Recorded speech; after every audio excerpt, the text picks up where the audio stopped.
lot of you know that I've talked about this kind of subject. I took a Bible geography class over the summer, and we did a whole semester's worth of the thing in 9 days. So it was I learned a lot piled in my head. I forgot a lot of it also, but I learned a lot about looking at the historical and a lot of geographical parts and emphasis of different things and how they apply to Bible passages and how specific and how applicable they can be to our lives.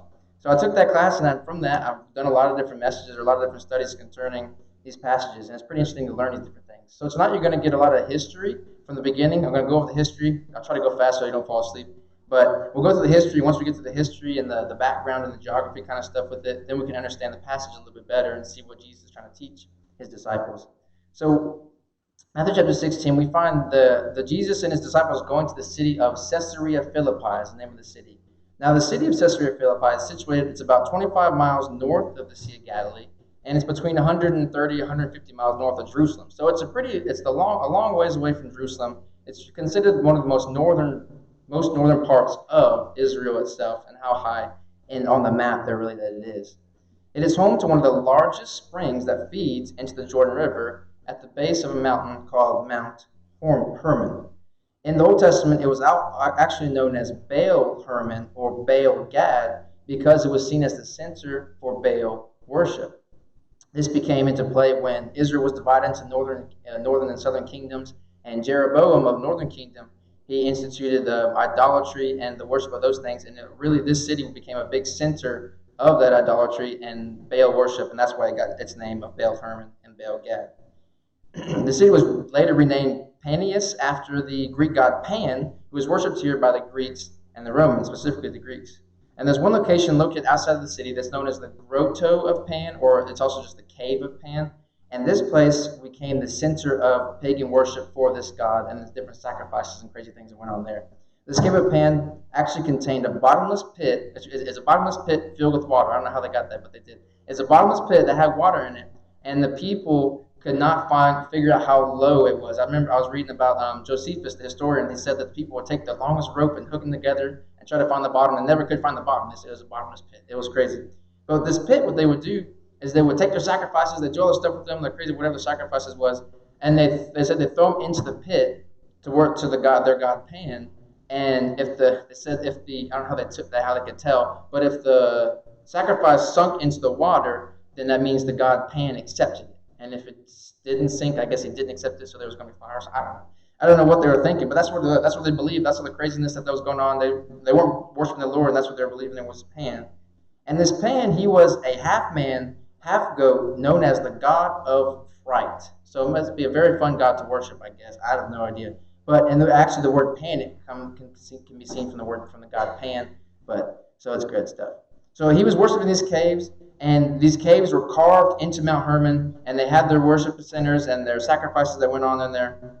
But to the pagans, these caves were actually seen as a gate to the underworld, is what they called it. And actually, that's where we get the gates of hell, the gates to the underworld. That's what they looked at it like that. They believed that these caves were a passageway for the gods to come from the underworld into their world. And they believed all that's crazy stuff and all these things, and that's why they did their sacrifices and all this stuff. They believed water was a symbol of the underworld, and the gods could use that water to travel through the caves. All this crazy stuff, none of it was true, of course.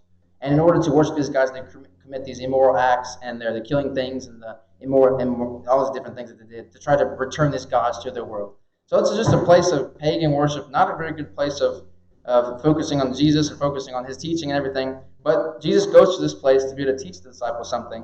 And we're going to look at it in just a moment. So just a little more background for the city itself. This is all happening. This all keeps happening outside of the city at these caves and this grotto of Pan. But now the city itself, in 20 BC, the city was transferred to the control of Herod the Great. And he took over the city, and he did all these crazy things with it. And he actually handed off the city to his son named Philip. And inside the city was a temple built to Caesar Augustus.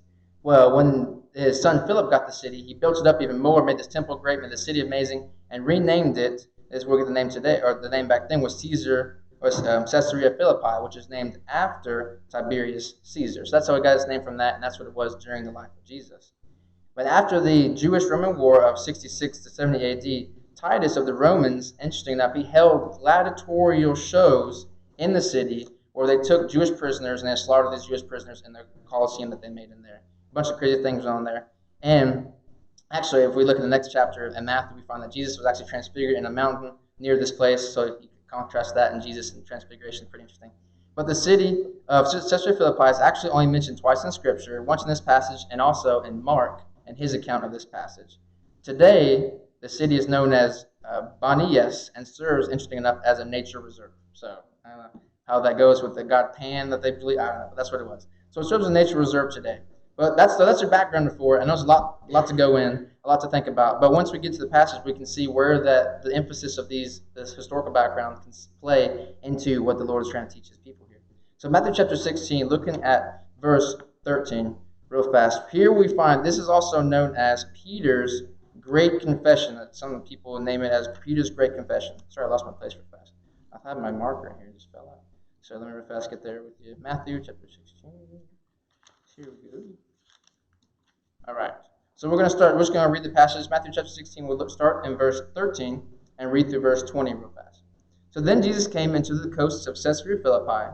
He asked his disciples, saying, Whom do men say that I, the Son of Man, am? And they said, Some say that thou art John the Baptist, some Elias, and others Jeremiah, or one of the prophets. He saith unto them, But whom say ye that I am?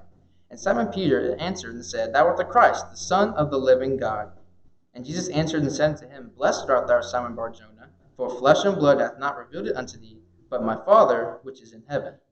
And I say also unto thee that thou art Peter, and upon this rock I will build my church, and the gates of hell shall not prevail against it.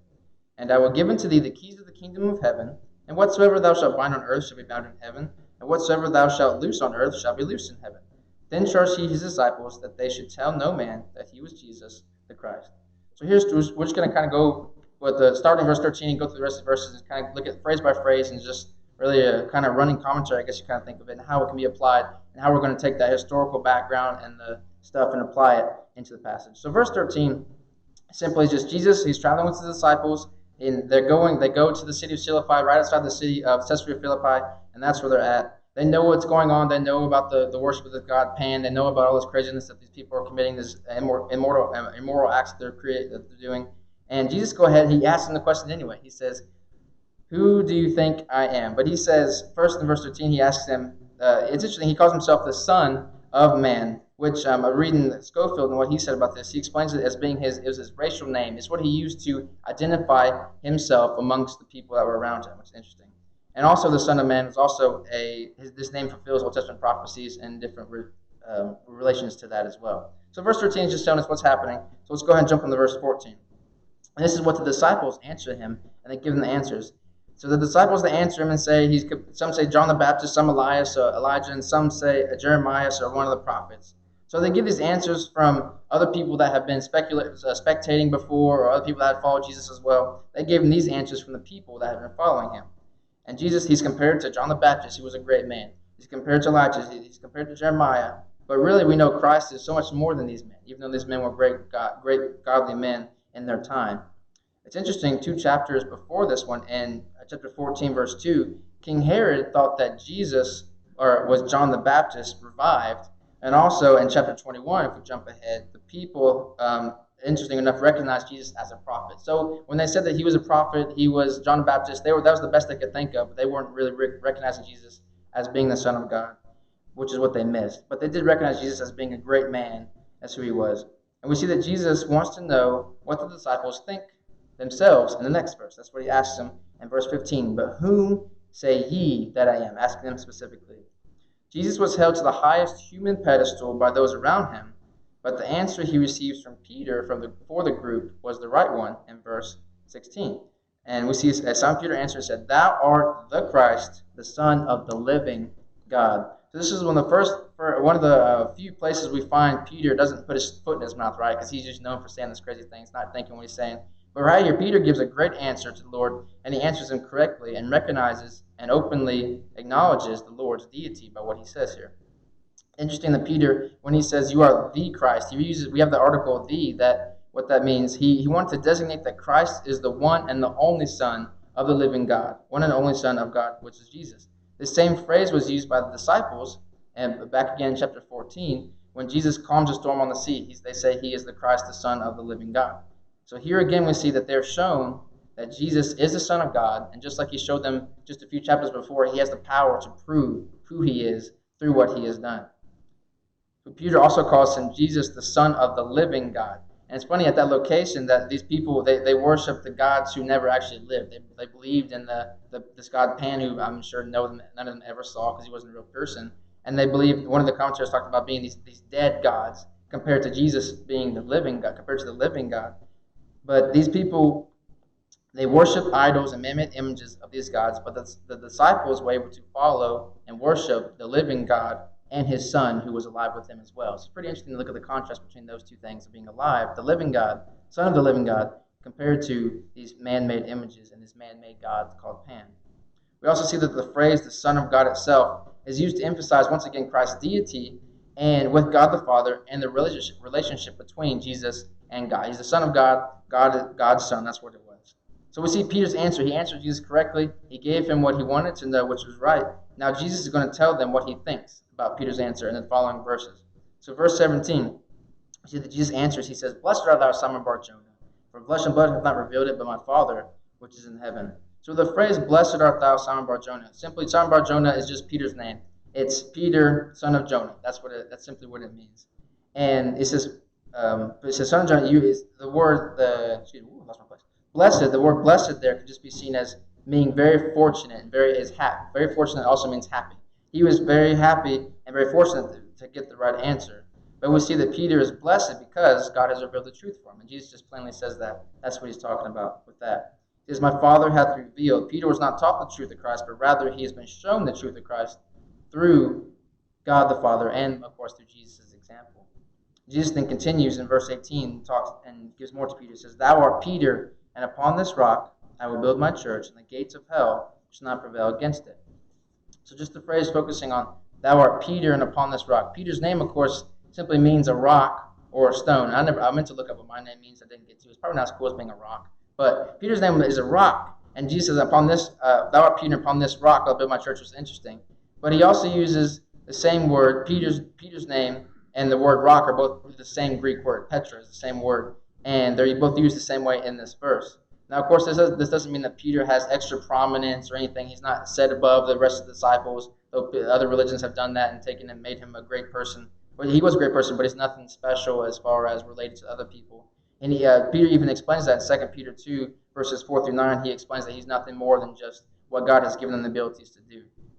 And we know also, when you think about this, "Thou art Peter, upon this rock will I build my church." Well, Caesarea Philippi was built on top of this giant rock next to this mountain, and they use it to give honor to false gods. And Jesus is simply telling Peter that, "I'm going to take my church, I'm going to build my church on top of this very rock in the same exact place where these people worship these wicked sinners. These wicked sinners worship this god of Pan and they committed these idolatrous acts." He's telling him, even in the even in the same exact place where these wrong things are being committed, I'm going to build my church on the direct spot that they are doing right now. So he talks about that. He says, "Thou art Peter, and upon this rock," we look at the next phrase, "will I build my church." And we know the Greek word for church simply just means a called out assembly, and it can be seen here as well. Jesus even shows that he says his church belongs to him. He says, "This is my church. I'm going to make my church on top of this rock right here," which is pretty awesome. He says, "my church." And he talks, that could be every church. We can look at it that way. Jesus is boldly telling his disciples that there will be a church built on the same grounds where these satanic acts were committed, just like we talked about just a minute ago. This is actually, interesting enough, also the first occurrence of this word church in the New Testament here in Matthew. And the New Testament church itself was not established yet. He just says the word church, which is going to be a future. He says, "I will build my church." So we can see it in the future. We know the church doesn't become an actual thing until the Pentecost, which is a few years later down the road. But Jesus says, "I'm going to build my church. I will build my church, and it's going to be here, and we'll have a church here." And then we also see, of course, he says, "The gates of hell shall not prevail against it." Jesus continues by saying that even the wicked people and false believers in this place will not be able to combat the truths that this church will teach. Is that the phrase "shall not prevail" is simply shall not or cannot stand up against this church that's going to be established. That's what it can be seen as. This place was known for having its gates of hell, or gates of Hades is the word in Greek. But Christ's church will prevail, and the wickedness will not be able to stand against it at all. This imagery places the church on the offensive side and places the wicked, sinful people on the defensive side with Satan himself. Continuing on to verse 19, Jesus continues. He says, I will give unto thee the keys of the kingdom of heaven. Whatsoever thou shalt bind on earth shall be bound in heaven, and whatsoever thou shalt loose on earth shall be loosed in heaven as well. Or loosed in heaven. So we see the phrase, the keys of the kingdom of heaven. The word key here is the Greek word kleis, or place, which just simply, it can be used seen as a metaphor denoting power and authority. This authority was given not to Peter, just himself, but it was given to all the disciples as well. But this authority was not the authority over the church itself, but rather the authority to enter into the kingdom of heaven. That's what it's talking about, the keys of the kingdom of heaven. And one of the keys that they can also use in another instance, Peter uses the gospel as the key to open the door to the kingdom of heaven for those who are willing to listen. And that's what Christ is explaining to them there, and that's what they can use as one of their keys, if you will, in that manner. This does not mean, again, that Peter, he's nothing special, he's nothing powerful, he's nothing held above the rest of the disciples. He's just one of the people who God used to specifically do a specific instance and specific acts. He was able to open the doors to the kingdom of heaven, and we see it. He has a sermon of the day of Pentecost in Acts chapter 2. He talks about opening the doors to the kingdom of heaven at Pentecost. And Peter also himself claims that he's just an apostle by gift in his letters that he writes as well. So he's nothing. Again, Peter's just trying to play. He's nothing special. He's nothing. He's not above the rest of the people. But he is able to get this key to the kingdom of heaven, just like the rest of the disciples were also as well. And then we find in the last few phrases of the verse 19, we find the binding and the loosing happening. And the Greek words, the bind means to forbid or to prohibit, while the word loose can mean to undo anything that is bound, or also means to declare unlawful. So simply put with those words, Peter and his disciples were to continue the work of Christ because they had the power to do the work that Christ has given to them. And then we go into verse 20, where he charged the disciples they should tell no man. And the disciples, they knew who Jesus was, and again, they were reminded of who he was and the great things he's done, and that he's the Son of the living God. But Jesus still tells them not to tell anybody, to keep it to themselves, and let him be able to be the one to tell others who he is, and to continue living their life as normally as they always do. The one author said, talking about this passage, he says, how perfect that one of the most sinful places in Israel was where Jesus revealed himself to be the true God of Israel, which is pretty interesting when you think of it that way. Jesus took his disciples to the place of immorality and wickedness and the wrong idolatry and this wrong place of worship, but he again taught them that he is who he has been saying that he is. We see this so many times throughout the Gospels and things. He asked them, he again taught them that he is, he asked them, he says, whom do ye say that I am? At the beginning of his narrative. He asked them, whom do ye say that I am? And the same question can be asked in our lives. We can ask the same question to ourselves. We think, who do we know who Jesus is? What do we know about Jesus? How is Jesus seen in our lives? We can apply that to ourselves like that today. If we answer as Peter did, then our lives should show our service to Christ, should show service to him, should show service to God, the living God, in our lives. But if we don't know the answer to the question, then we should learn more about him, about God, and his gift of salvation that he offers to every single person that's around us.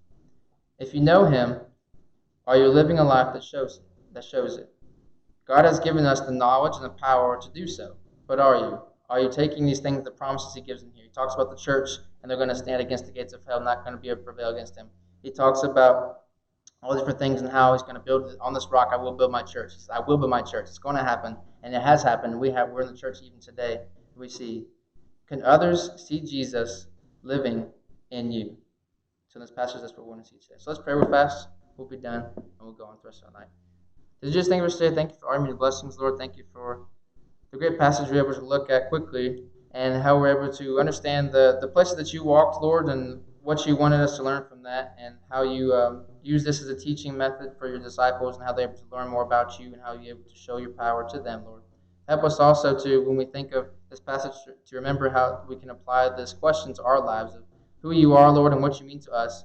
Help us to live a life that shows others that you are living in us, Lord, and that we're proud to be your sons and daughters, and we're able to show your name to those around us and be a blessing to you, be a blessing to them through you, Lord. And give us a great rest this night and a great rest of these prayer requests we'll get to soon. We love you, Lord, in your holy and precious name.